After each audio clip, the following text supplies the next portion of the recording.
Chairman Bentz, Ranking Member Huffman, members of the subcommittee, thank you for your invitation today to discuss H.R. 5009, Wildlife Innovation and Longevity Driver Reauthorization Act, or the WILD Act.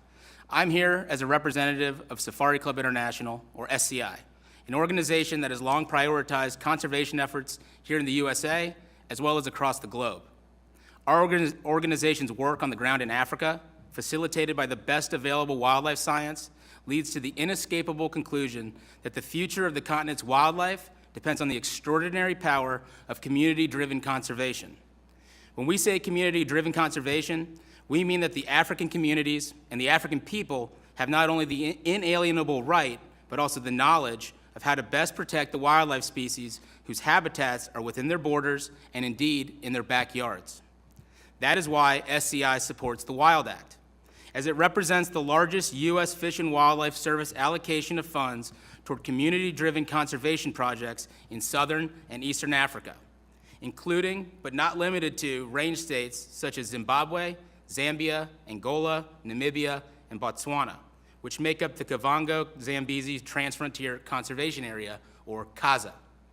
CAZA, which is home to 55% of the world's elephants and 20% of African lions, recently used WILD Act grant funding to help complete a monumental elephant survey covering 106 million acres, that's the size of France, which showed stable and increasing elephant populations across the region.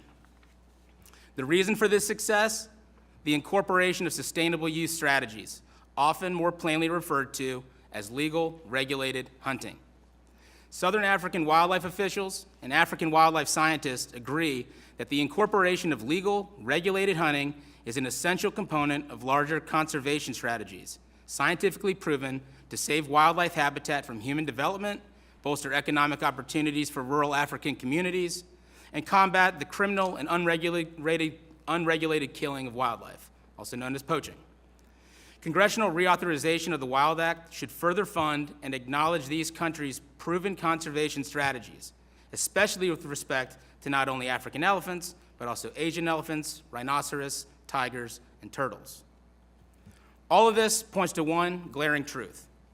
It's easy for us to mandate policies and pontificate about protecting elephants from thousands of miles away.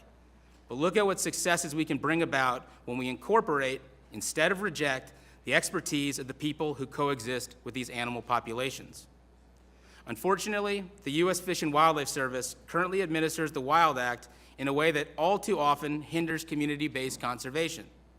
The process of receiving WILD Act conservation funds has become too tangled and dominated by large NGOs, who can afford to retain the staff necessary to navigate the overly complicated legal maze required to petition for funding. The WILD Act must more easily facilitate the allocation of resources for community-based conservation, not bury African applicants under American paperwork, bureaucracy, and red tape. Secondly, the unfortunate truth is that communities and officials in southern African countries see the U.S. Fish and Wildlife Service as divorced from their reality on the ground and therefore not a good faith partner. And who can blame them? On one hand, Fish and Wildlife is giving grants that promote sustainable use projects like the CAZA survey. Then on the other hand, Fish and Wildlife Service is rejecting sustainable use proposals at international conferences like the Convention on International Trade in Endangered Species of Wild Fauna and Flora, also known as CITES.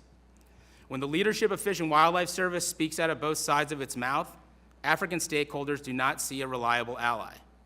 Lastly, the WILD Act's implementation scheme represents a significant diversion of assets from countries and communities whose population management strategies represent the most substantial and effective form of conservation. Many WILD Act grant beneficiaries reject the benefits of legal, regulated hunting and use WILD Act funds as a crutch to fund programs that might otherwise be successfully paid for by hunting revenue in range states.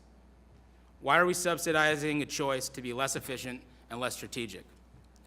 U.S. Fish and Wildlife can find more effective ways to communicate with and listen to southern African countries to address their wildlife conservation needs. This must be an approach hunters and anti-hunters alike can agree on.